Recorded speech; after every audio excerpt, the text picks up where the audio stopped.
Hello दोस्तों, आप सभी को जय मसीह की। आज की वीडियो में आप सभी का स्वागत है। गाजा और इजराइल का युद्ध काफ़ी खतरनाक होता जा रहा है और इसके बीच में बहुत सारे मसीहियों को ये इच्छा है कि वो इजराइल के बारे में बारीकी से जाने। मैंने कुछ वीडियो बनाए हैं इजराइल के ऊपर। अगर आपको इच्छा है तो आप मेरे उन वीडियो को चेक कर सकते हैं। डिस्क्रिप्शन बॉक्स में मैं उस वीडियो के लिंक को डाल दूंगा। और साथ में आप सभी के प्रेम और उत्साह के लिए, कमेंटों के लिए मैं बहुत शुक्रिया अदा करता हूँ। परमेश्वर आप सभी को आशीष करे। आप अपने प्रेम को ऐसे ही मुझ पर और बाइबल गुरुजी चैनल पर बनाए रखें। आपका योगदान बहुत ज़रूरी है। तो आज हम इजरायलियों के बारे में, इजरायलियों के साथ इंतज़ार के बारे में हम ध्यान करेंगे। इजरायलियों का साथ इंतज़ार जो उन्होंने मसीह के ऊपर रखा था, और वो आज भी इंतज़ार कर रहे हैं कि जब उनका मसीह आएगा तो इन 7 बातों को पूरा करेगा। लेकिन एग्जैक्टली में ये 7 बातें पूरी हो चुकी है। प्रभु यीशु मसीह ने इन 7 बातों को पूरा कर दिया है। और आज हम जब इस युद्ध को देखते हैं गाजा और इजराइल का, तो बहुत सारे मसीही ऐसे हैं इजराइल की हर करामात को देख करके जय जयकार करते हैं और हर एक बातों में सपोर्ट करते हैं। लेकिन सपोर्ट करने के पहले ये बहुत ज़रूरी है कि आप परमेश्वर की मनसा को और उनके प्रति, इजराइल के प्रति परमेश्वर के योजनाओं को समझ लें आप। क्योंकि जब तक आप परमेश्वर की योजनाओं को नहीं समझेंगे तब तक आप इजराइल के स्थान को और उनकी हरकतें जो वो आज कर रहे हैं उसके अंदर एक परख को आप लेके नहीं आ सकते। इसलिए मैं आपसे यहाँ पर निवेदन करूँगा कि आप इस वीडियो को पूरा देखें ताकि आपको परमेश्वर की योजना मालूम पड़ पाए और आप सही निर्णय इजराइल के प्रति आप ले सके। मैं इजराइल से बहुत मोहब्बत करता हूँ, मैं इजराइल का सपोर्ट करता हूँ, लेकिन मैं इजराइल की हर एक बात का मैं सपोर्ट नहीं करता हूँ। जहाँ सपोर्ट करना है वहाँ सपोर्ट करता हूँ, जहाँ सपोर्ट नहीं करना है वहाँ सपोर्ट नहीं करता हूँ। तो आज की ये वीडियो मैं आपके सामने आपको किस तरह से इजराइल को समझना है और इजराइल की आज की करंट पोजीशन क्या है, इस चीज़ को आपको यहाँ पर समझाने के लिए ये वीडियो मैं कर रहा हूँ। तो चलिए हम आगे बढ़ते हैं। इजराइल के वे 7 इंतज़ार जो इजरायलियों ने अपने मसीह के ऊपर रखा हुआ था, उसमें सबसे पहला है कि वो नए मूसा का इंतज़ार कर रहे थे।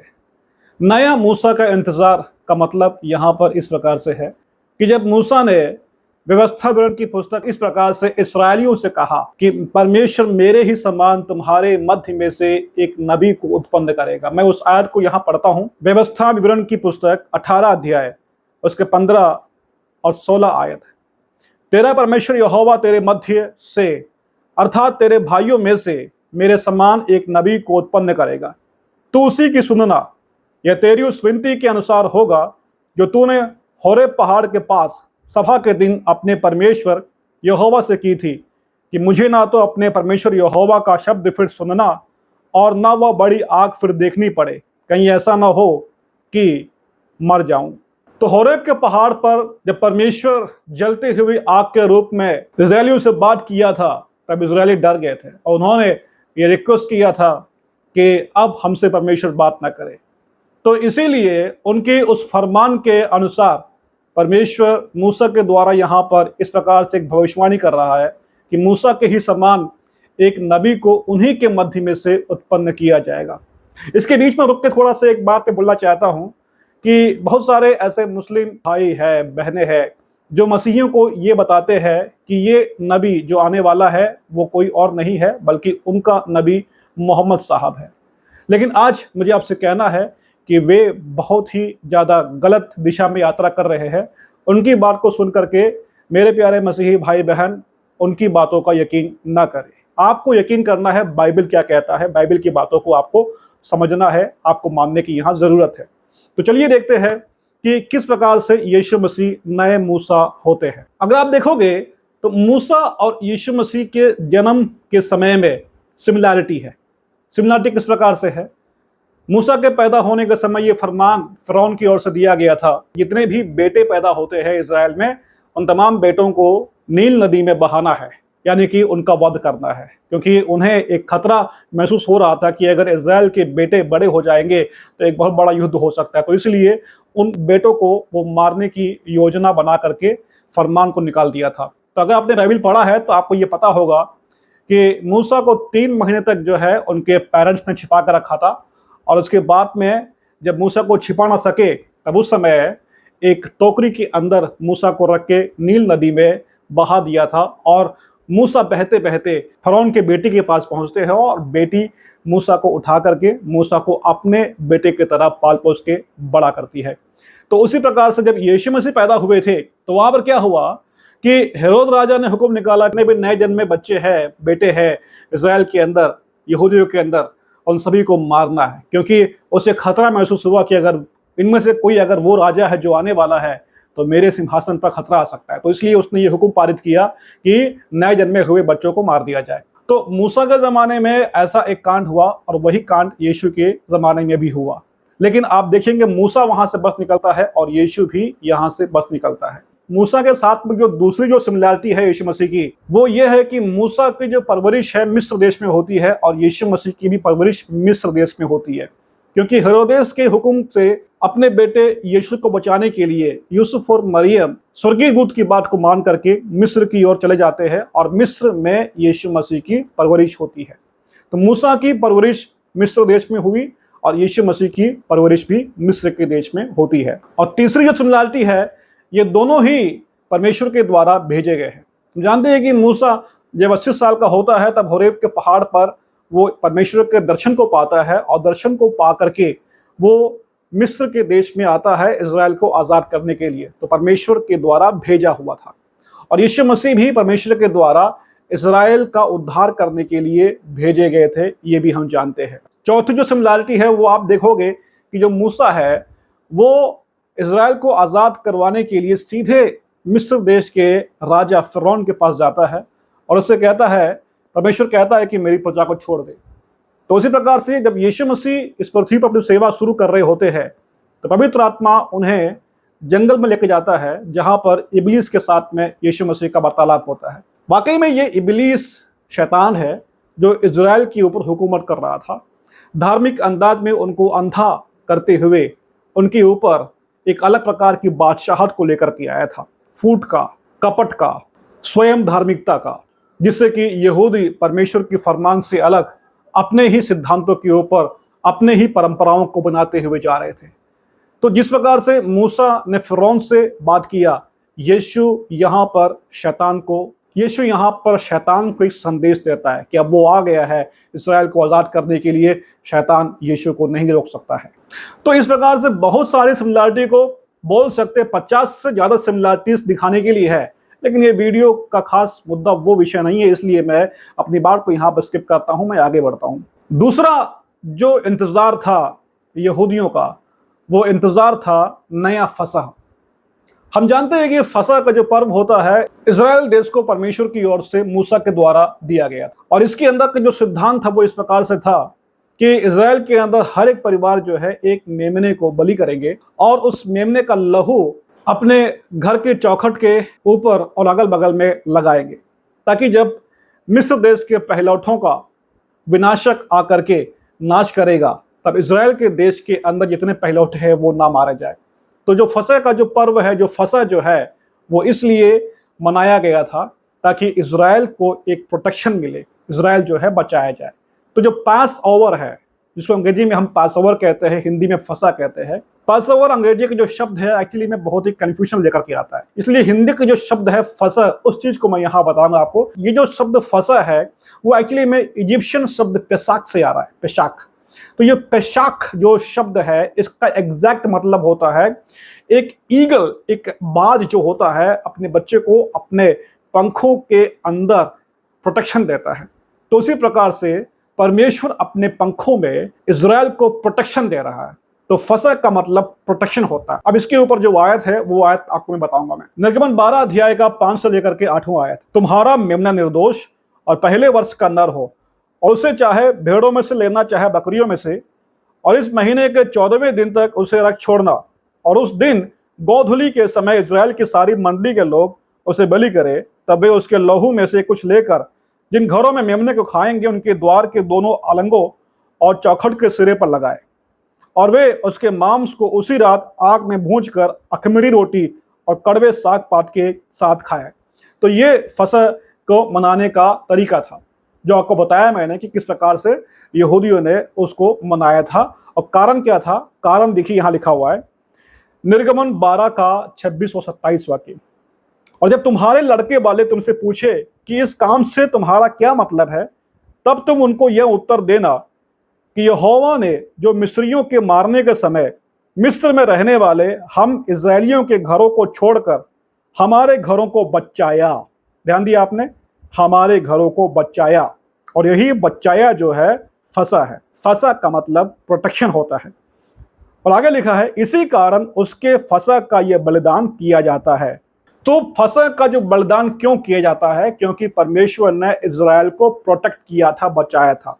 वो खून जो लगाया गया था मेमने का, उस खून को देख कर करके परमेश्वर ने इजरायली के घरों में अपने प्रोटेक्शन को तैनात किया था। तो अब यहूदी जो है नए फसह का वेट करते हैं। आज भी जब यहूदी जब फसह का पर्व मनाते हैं तो वो एक प्याला अलग रखते हैं जो कि आने वाले मसीह के लिए होता है, और उनका ये इंतजार है कि जब मसीह आएगा तो उनके साथ में ये फसह को खाएंगे।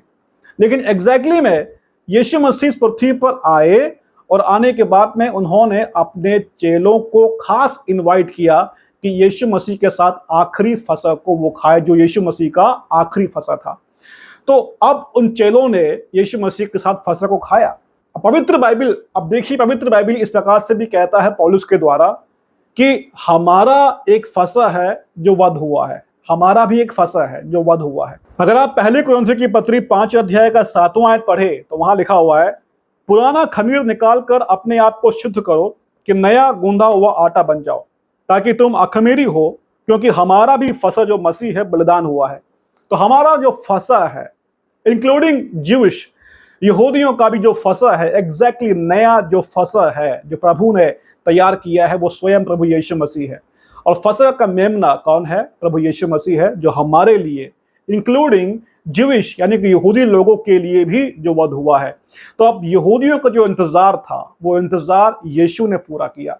यीशु है नया फसह का मेमना, जो अपने बलिदान के द्वारा शैतान की गुलामी में पड़े हुए यहूदियों को और जो भी यीशु पर विश्वास करेंगे उन सबको जो है उस गुलामी में से आजाद करता है। तो यीशु नया फसह है। तीसरा है नया निर्गमन। नया निर्गमन का मतलब यहां पर यह है, जिस प्रकार से पुराने नियम में इजरायलियों को जब प्रभु ने मिस्र के देश से आजाद करते हुए वायदे के देश की ओर लेके जा रहे थे, तब रास्ते में महासमुंदर आता है, उफान मारता हुआ लाल समुंदर, जिसे पार करना मुश्किल था। अब पार करना जरूरी क्यों हो गया? क्योंकि पीछे फिरौन के सैनिक आ गए, बड़ी तादाद में थे और इजरायलियों को दोबारा गुलाम बनाने के लिए आए हुए थे। लेकिन अब वहां पर एक अद्भुत चमत्कार होता है और उसके बारे में मैं आपको यहां आयत पढ़ाता हूं। निर्गमन 14 का 21 आयत। और मूसा ने अपना हाथ समुद्र के ऊपर उठाया और यहोवा ने रात भर प्रचंड पुरवाई चलाई और समुद्र को 2 भाग करके जल ऐसा हटा दिया जिससे कि उसके बीच सूखी भूमि हो गई। और ये एक ऐसा अद्भुत चमत्कार था, सुपर नेचुरल इवेंट था, जिसने समुद्र को 2 भाग में बांट दिया और उसके बीच में सूखी जमीन प्रकट हुई। और उसी सूखी जमीन से इजरायली निर्गमन करते हैं, कूच करते हैं, डिपार्ट करते हैं वायदे के देश की ओर। तो ये उनका निर्गमन था। तो ये जो निर्गमन है उसकी फुलफिलमेंट यीशु मसीह ने किया। कैसे किया? आइए पढ़ते हैं लूका 9 अध्याय 30 और 31 आयत। और देखो, मूसा और एलिया ये 2 पुरुष उसके साथ बातें कर रहे थे। ये महिमा सहित दिखाई दिए और उसके मरने की चर्चा कर रहे थे जो यरूशलेम में होने वाला था। अगर आप अंग्रेजी में पढ़ोगे तो वहां लिखा है they were talking about the departure, यानी कि वो एक्सोडस के बारे में बात कर रहे थे, वो निर्गमन के बारे में बात कर रहे थे, कूच के बारे में बात कर रहे थे, जो यीशु मसीह यरूशलेम में पूरा करने वाला था। ये जो बात है वो रूपांतरण के पहाड़ पर जब यीशु मसीह अपने 3 चेलों के साथ थे, पतरस, यूहन्ना और याकूब के साथ, उस समय यीशु मसीह का रूप बदल गया था और महिमा में मूसा और एलिया वहां प्रकट हुए थे और वहां पर यीशु मसीह के साथ वे वार्तालाप कर रहे थे। उस वार्तालाप को यहां पर फोकस किया जा रहा है। यीशु निर्गमन करने वाला है। जैसे कि मूसा ने समुद्र को जब 2 भाग किया तो सिर्फ मूसा ही पार नहीं किया, मूसा के पीछे सारे इजरायली भी पार पहुंचे। तो उसी प्रकार से अब यीशु यहां निर्गमन करने जा रहा है, लेकिन अब यीशु अकेला नहीं करेगा बल्कि यीशु मसीह के साथ में एक बड़ा समूह भी निर्गमन करेगा यहां पर। तो आइए उसके बारे में भी हम देखते हैं। इब्रानियों की पत्री 10 अध्याय 19 और 20 आयत। सो हे भाइयों, जबकि हमें यीशु के लहू के द्वारा उस नए और जीवित मार्ग से पवित्र स्थान में प्रवेश करने का हियाव हो गया, जो उसने पर्दे अर्थात अपने शरीर में से होकर हमारे लिए अभिषेक किया है। ध्यान दिया आपने, यीशु मसीह ने क्या किया? यीशु मसीह ने जीवित मार्ग से पवित्र स्थान में प्रवेश किया। तो यीशु मसीह ने एक जीविता मार्ग बनाया, और वो मार्ग कैसे बनाया? अपने शरीर में से होकर, मतलब जो पर्दा था, वो पर्दा यीशु मसीह का शरीर था। हम जानते हैं कि पुराने नियम के मंदिर में महापवित्र स्थान को पवित्र स्थान से अलग करने वाला एक बड़ा पर्दा था, और वो पर्दा यीशु मसीह के मृत्यु के समय फट गया था, ऊपर से नीचे की ओर फट गया था। तो वो पर्दा एक परछाई था, और उसकी रियलिटी यीशु मसीह की बॉडी था, यीशु मसीह का शरीर था। तो जब क्रूस पर जब यीशु मसीह की मौत होती है, तो यीशु मसीह अपने शरीर के द्वारा, अपने शरीर की मृत्यु के द्वारा एक जीवित मार्ग को तैयार करते हैं, जिससे यीशु ने खुद निर्गमन किया, पवित्र स्थान में प्रवेश किया। और उसी पवित्र स्थान में यीशु मसीह ने हमारे लिए भी अभिषेक किया है, ताकि हम भी यीशु मसीह के शरीर के द्वारा परमेश्वर के पास पहुंचे। और ये नया निर्गमन था जो यहूदी इंतजार कर रहे थे कि जब मसीह आएगा तब एक नया निर्गमन उन्हें मिलेगा। अफसोस की बात यह है कि बहुत सारे यहूदी आज जो इज़राइल नेशन में है, वो इस बात को नहीं मानते हैं, विश्वास नहीं करते हैं, और इसलिए एग्जैक्ट, सटीक और सही निर्गमन उनका अब तक नहीं हुआ है। परमेश्वर ने उनके लिए जमीन से बेहतरीन योजना किया हुआ है, और वो योजना पवित्र स्थान है। जब वो सिर्फ एक जमीनी अंदाज में पवित्र स्थान की बाढ़ जो रहे हैं, एक मंदिर के निर्माण की बाढ़ जो रहे हैं, परमेश्वर ने उनके लिए एक रियलिटी का पवित्र स्थान तैयार किया है, जो इस जमीन का पवित्र स्थान नहीं है, बल्कि स्वर्गीय क्षेत्र है, जहां पर यीशु मसीह के शरीर के द्वारा यहूदी इंटर कर सकते थे। लेकिन उन लोगों ने यीशु पर विश्वास नहीं किया। लेकिन मैं धन्यवाद करता हूं कि आज हम जो कलीसिया है, उस कलीसिया ने यीशु को विश्वास किया, और विश्वास कर करके पवित्र स्थान में पिता परमेश्वर के पास में हमारी पहुंच हो पाया है। तो जो यहूदियों को नहीं मिला है, वो यीशु मसीह के अनुग्रह के द्वारा हमें मिला है। जब मैंने कहा यहूदियों को नहीं मिला, तो आप गलत मत समझिएगा कि पूरे यहूदियों को नहीं मिला, ऐसा नहीं है। बहुत सारे यहूदी ने विश्वास किया, उद्धार में आए, लेकिन इज़राइल का एक भाग जो है कठोर रहेगा। तो जो कठोर है, उन लोगों ने विश्वास नहीं किया है, और वे है जो आज इज़राइल नेशन है। तो निर्गमन की बात भी यहां पर पूरी हो जाती है। यीशु ने उस निर्गमन के आशय को पूरा किया। चौथी जो बात है वो है नया वाचा। यीशु मसीह ने नई वाचा को हम सबके साथ में बांधा है। लेकिन क्या आप जानते हैं कि नई वाचा का जो वायदा था वो इज़राइलियों के साथ में था? यिर्मयाह की पुस्तक 31 अध्याय का 31वां आयत इस प्रकार से कहता है, फिर यहोवा की यह भी वाणी है, सुन, ऐसे दिन आने वाले हैं जब मैं इज़राइल और यहूदा के घराने से नई वाचा बांधूंगा। तो इज़राइल और यहूदा के घराने के साथ में नई वाचा परमेश्वर बांधेगा, ये भविष्यवाणी यहाँ पर हुई है। और प्रभु यीशु मसीह ने इस भविष्यवाणी को पूरा किया, क्योंकि यीशु है जो इस वाचा को यहाँ पर बांध रहा है। और उसके बारे में यीशु स्वयं कहते हैं, जब यीशु मसीह प्रभु भोज कर रहे थे चेलों के साथ में, तब यीशु ने कटोरे को अपने हाथ में लिया, और वो आयत यहाँ पर मैं बोलूंगा आपको, लूका 22:20, और वहां इस प्रकार से लिखकर रखा है, इसी रीति से उसने भोजन के बाद कटोरा भी यह कहते हुए दिया, यह कटोरा मेरे उस लहू में जो तुम्हारे लिए बहाया जाता है नई वाचा है। तो यीशु मसीह का लहू जो है नई वाचा का उद्घाटन कर रहा है यहाँ पर। तो एग्जैक्टली में इज़राइल के साथ में यीशु मसीह ने नई वाचा को बांधा, यह हकीकत है ये।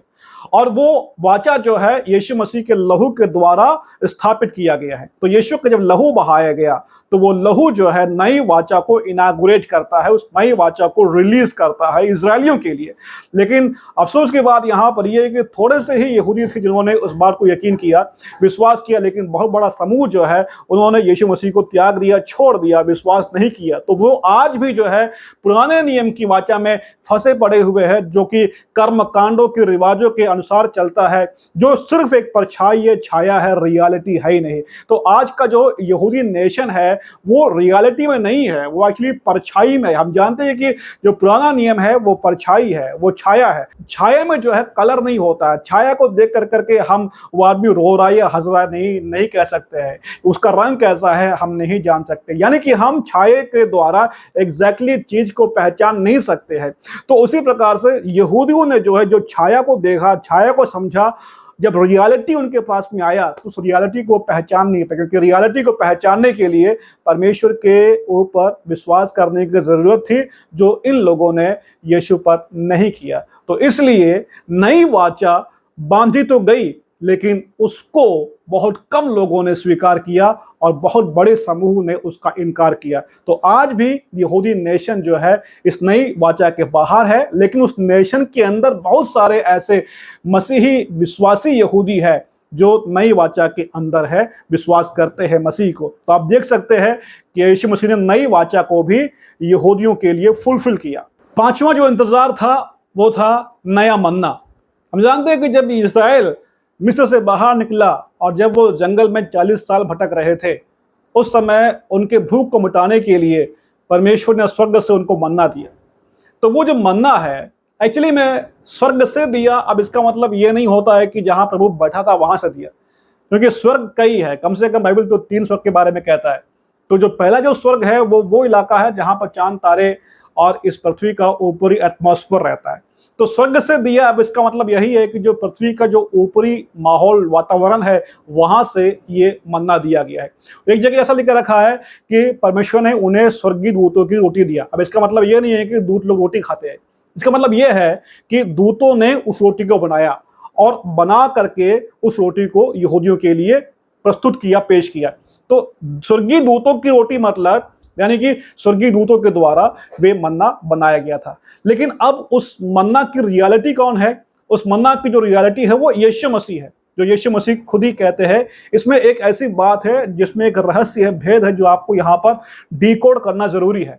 प्रभु यीशु मसीह ने 5 रोटी से 5000 से भी ज्यादा लोगों को रोटी खिलाया था, और उसको खाने के बाद में लोग यीशु मसीह को ढूंढने लगे कि भाई यीशु कहाँ पर, यीशु कहाँ पर है। और वो जब यीशु मसीह के पास आते हैं तो यीशु मसीह उनसे कुछ बातें करते हैं, और जब बातें करते हैं तब वो लोग यीशु से एक खास बात कहते हैं। वो इस प्रकार से कहते हैं, यूहन्ना 6 अध्याय का 30 और 31। तब उन्होंने उससे कहा, फिर तू कौन सा चिन्ह दिखाता है कि हम उसे देखकर तेरा विश्वास करें? तू कौन सा काम दिखाता है? हमारे बाप दादों ने जंगल में मन्ना खाया, जैसा लिखा है, उसने उन्हें खाने के लिए स्वर्ग से रोटी दी। अब ध्यान दीजिए यहाँ पर आप, तो इन लोगों ने यीशु मसीह के द्वारा जो चमत्कार देखा था वो रोटी को बढ़ते हुए देखा था। तो यीशु मसीह भूखों को रोटी दे रहा है। तब उनके मन में ये सोच आया कि यार हो ना हो ये शायद मसीहा हो सकता है। तो अगर ये मसीहा है, जैसे मूसा के द्वारा परमेश्वर ने स्वर्ग से मन्ना दिया था हमारे पूर्वजों को, वैसे ही जो मसीहा आने वाला है वो भी हमें मन्ना देगा। तो अब ये डिमांड कर रहे हैं कि हमें मन्ना का चिन्ह दिखाओ ताकि हम यकीन कर पाए कि आप हमारे मसीह हो। तब यीशु उनसे इस प्रकार से कहते हैं, यूहन्ना 6 अध्याय का 56-57, जो मेरा मांस खाता और मेरा लहू पीता है वह मुझ में स्थिर बना रहता है और मैं उसमें। जैसा जीवित पिता ने मुझे भेजा है और मैं पिता के कारण जीवित हूं, वैसा ही वह भी जो मुझे खाएगा मेरे कारण जीवित रहेगा। मेरा मांस और मेरा लहू जो खाता है पीता है वो जीवित रहेगा। तो अब ये मांस और लहू क्या है? ये मांस और लहू जो है यीशु को खाने की बात नहीं हो रही है, बल्कि यीशु ने जो मृत्यु के पहले जो बंदोबस्त किया था पूरी कलीसिया के लिए, वो था प्रभु का भोज, लॉर्ड सपर जिसको बोलते हैं। और वो प्रभु का भोज जब तैयार किया था तब यीशु ने रोटी को अपने हाथों में लिए, बोला कि ये मेरा शरीर जो तुम्हारे लिए तोड़ा जाता है। और उसने कटोरे को जो दाखरस का था अपने हाथों में लिया, बोला कि ये कटोरा मेरे लहू में नई वाचा है जो तुम्हारे लिए है। तो ये मेरा लहू है। तो रोटी जो है वो यीशु का शरीर दिखाता है और दाखरस जो है वो यीशु का लहू को दिखाता है। तो अब जो उस शरीर को खाता है, अर्थात रोटी जो खाता है और दाखरस को जो पीता है, वो यीशु के शरीर को और लहू में सहभागी हो रहा है, ये बाइबल कहता है। तो देखिए यही है नया मन्ना जो हमारे लिए प्रभु यीशु ने तैयार किया, जो यहूदियों के लिए था। अफसोस की बात यहाँ पर यह है कि यहूदी आज भी जो है परछाई में पड़े हुए हैं। देखिए परछाई को आदमी खा नहीं सकता है, परछाई को आदमी जो है ना टेस्ट नहीं कर सकता है, और जब तक टेस्ट नहीं करेंगे तब तक उसका जो मधुरता है, जो मदहोश करने वाले जो रुचि होती है, वो तो आदमी फील नहीं कर पाएगा। That's why they could not love God. वो प्रभु को इस कारण जो है प्रेम नहीं कर पाए, क्योंकि वो प्रेम को चख नहीं पाए। और यीशु का प्रेम चखने का सबसे बेहतरीन तरीका क्या है? उसके क्रूस की मृत्यु को अपनाना। तभी तो यीशु कहते हैं कि पिता ने जगत से ऐसा प्रेम रखा कि उसने अपने इकलौते पुत्र को दे दिया ताकि जो उस पर विश्वास करे वो नाश ना हो परंतु अनंत जीवन को प्राप्त करे। तो यीशु मसीह को अपनाना उसके प्रेम को चखना होता है और चखने के लिए यकीन करना पड़ेगा कि यीशु आपके लिए मारा गया है, जो कि यहूदी नेशन ने विश्वास नहीं किया और यीशु को छोड़ दिया, त्याग दिया, पकड़वा दिया, उसे मरवा दिया उसे। तो वो मन्ना जो उनके लिए स्वयं साक्षात परमेश्वर तैयार किया, उस मन्ना से वो वंचित रह गए और आज भी जमीनी बातों के पीछे वो भाग दौड़ कर रहे हैं। यहूदियों का जो छठवां इंतजार था वो मंदिर था। वे नए मंदिर का वेट कर रहे थे। अब नए मंदिर का वेट करने का मतलब क्या होता है? नए मंदिर का वेट करने का मतलब यह है कि जिस समय यीशु मसीह थे उस समय उनके मंदिर में संदूक नहीं था, संदूक मिस हो चुका था और संदूक नहीं होने के कारण परमेश्वर की महिमा भी उनके मंदिर में नहीं था। तो अब उनका जो मंदिर है वो खाली पड़ा हुआ था। वहां जो रस्म रिवाज हो रहा है वो सब कुछ जो है काले घोर अंधियारे के अंदर हो रहा है, जहां पर ना परमेश्वर की उपस्थिति है, ना परमेश्वर की महिमा है और ना ही वहां पर प्रभु का संदूक है। तो बिल्कुल खाली पड़ा हुआ है। उस खाली कमरे में यहूदी अपने कर्मकांड को कर रहे थे। तो इसलिए उनके अंदर एक ऐसी सोच थी जो इस प्रकार से था कि जब मसीह आएगा तब वो वास्तविक मंदिर का निर्माण करेगा। तो यहूदी लोग आज भी ये विश्वास करते हैं कि अभी जो मंदिर वो कोशिश कर रहे बनवाने का, वो मंदिर मसीहा आएगा और उनके लिए तैयार करेगा। तो वो इस प्रकार से कहते हैं कि 10 लाल बछड़े के सिद्धांत के बारे में बोलते हैं, जिसमें से आखिरी जो 10वां जो बछड़ा है वो तब बलि किया जाएगा जब मसीह आएगा। मसीह के द्वारा ही उस लाल बछड़े को बलि किया जाएगा। बछड़े के राख के द्वारा जो है मंदिर के परिसर को शुद्ध किया जाएगा और मंदिर का निर्माण किया जाएगा। एग्जैक्टली में वो नहीं जानते कि मसीह ही वो रेड heifer था जिसने अपने आप को बलि किया और बलिदान कर करके उसने एक मंदिर का निर्माण किया। इसके बारे में यीशु मसीह के मुंह से एक खूबसूरत बात हमारे सामने रिकॉर्ड हुआ है यूहन्ना के अंदर। यूहन्ना 2 अध्याय 19 से लेकर 21 आयत तक। यीशु ने उनको उत्तर दिया, इस मंदिर को ढा दो और मैं इसे 3 दिन में खड़ा कर दूंगा। यहूदियों ने कहा, इस मंदिर को बनाने में 46 वर्ष लगे हैं और क्या तू इसे 3 दिन में खड़ा कर देगा? परंतु उसने अपनी देह के मंदिर के विषय में कहा था। तो यीशु का जो शरीर था वो मंदिर था और यीशु इसी मंदिर के बारे में बात कर रहे थे कि तो इसको गिरा दे, मैं इसे 3 दिन में खड़ा कर दूंगा। मतलब तुम इसे मार दोगे, तुम इसे खत्म कर दोगे शरीर को, और मैं इसी शरीर को 3 दिन में मैं दोबारा जी उठूंगा। तो ये यीशु मसीह के कहने का मतलब था, लेकिन ये यहूदी इस बात को जान नहीं पाए। यूहन्ना पहले अध्याय में भी इसमें एक खास बात को बताया गया है कि वचन देहधारी हुआ और हमारे मध्य में डेरा किया। तो जो डेरा जो किया है एक्चुअली में वो टैबरनकल शब्द इस्तेमाल किया गया है, तंबू किया हमारे मध्य में, ये उसका मतलब होता है। तो एग्जैक्टली में जो तंबू था यहूदियों का वो परछाई था और उसकी रियलिटी यहाँ पर कौन है? स्वयं यीशु मसीह है। तो यीशु मसीह ही वो साक्षात तंबू है जो मनुष्यों के मध्य में डेरा करता है और वही शरीर जो है, यीशु का जो शरीर है वो मंदिर है। अब देखिए, यीशु का शरीर अगर मंदिर है तो आज यीशु का शरीर कौन है? कलीसिया। The church is the body of Christ. यीशु का जो शरीर है वो कलीसिया है और इसलिए कलीसिया क्या है? कलीसिया परमेश्वर का मंदिर है। मंदिर के बारे में बाइबल में बहुत सारी राज की बातें हैं, छिपी हुई, डिकोड करने वाली बहुत सारी कोडिंग वर्ड्स हैं, जिसको मैं आपके लिए एक अलग वीडियो बनाऊंगा और ये बताऊंगा कि इजराइल का मंदिर दोबारा बनेगा या नहीं बनेगा, अगर बनेगा तो कब बनेगा, वो मंदिर कैसा होगा। तो वेट करिएगा उस वीडियो के लिए, बहुत जल्दी आपके लिए मैं वो वीडियो बनाऊंगा। और जो आखिरी जो 7वां जो इंतजार था यहूदियों का, वो था नया देश। आज जो युद्ध हो रहा है गाजा और इजराइल का, वो लैंड को लेकर के है। आपको मैं बताऊंगा यहाँ पर इसमें एक राज की बात, वो ये है कि ये सच है कि परमेश्वर ने अब्राहम को लैंड की आशीष दिया था और ये लैंड की आशीष एक कीमती माइलस्टोन है सारे यहूदियों के लिए, इसमें मुझे कोई दो राय नहीं है। लैंड उनका है, लैंड उनको मिले, लेकिन उन्हें बियॉन्ड लैंड की एक सोच में आना था जिसमें वो नहीं आ पाए। क्या थी वो सोच? जो खुद अब्राहम ने रखा था। अब्राहम वायदे के देश में रहते हुए भी वो वायदे की देश जो जमीनी था उसको नहीं, बल्कि स्वर्गीय देश का इंतजार कर रहा था, जो परमेश्वर के हाथों के द्वारा तैयार किया गया हो। इंसानी हाथों के द्वारा नहीं, बल्कि स्वयं परमेश्वर के द्वारा तैयार किया गया स्वर्गीय नगर के बाट अब्राहम जो रहा था। तो परमेश्वर ने यहूदियों के लिए एक स्वर्गीय नगर को तैयार किया हुआ है। जब यीशु मसीह इस पृथ्वी पर आए, जब सेवा शुरुआत किया, तब यीशु ने इस प्रकार से कहा मत्ती 4 अध्याय में 17वें आयत में, मन फिराओ क्योंकि स्वर्ग का राज्य निकट आया है। तो इजराइल की जमीन पर ही जो यहूदी उस समय रह रहे थे, प्रभु यीशु उनसे कहते हैं मन फिराओ क्योंकि स्वर्ग राज्य निकट आया है। तो अब यहूदियों को जो जमीन के पीछे जो पड़े हैं, उन्हें मन फिराने की जरूरत है, क्योंकि उनके लिए जमीन से बेहतरीन एक चीज है जो प्रभु ने योजना किया है, और वो क्या है? स्वर्ग का राज्य है। जमीन में एंट्री करने के लिए उन लोगों ने बड़ा युद्ध लड़ा और वे उसमें एंटर कर गए, और आज उनके पास हथियार है, बड़े बड़े सपोर्टर्स उनके पास में है, तो इसलिए वो बड़ा बॉम्ब फोड़ करके शायद जमीन को हथियार ले सकते हैं। लेकिन जमीन को हथियाने से भी परमेश्वर की योजना जो उनके लिए है पूरी नहीं हो रही है। अगर वो पूरा होना है तो इजरायलियों को नए सिरे से पैदा होना पड़ेगा, जिसको हम बोलते बोर्न अगेन।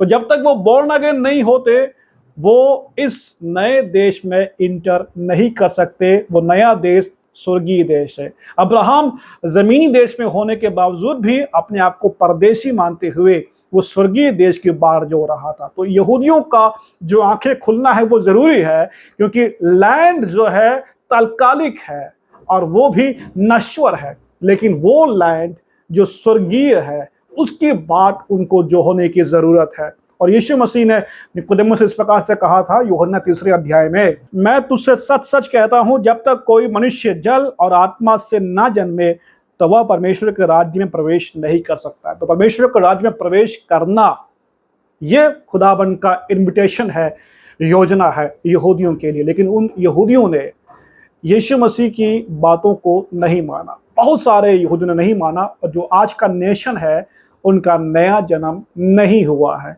इसलिए वो आज लैंड के जाल में फंसे पड़े हुए हैं।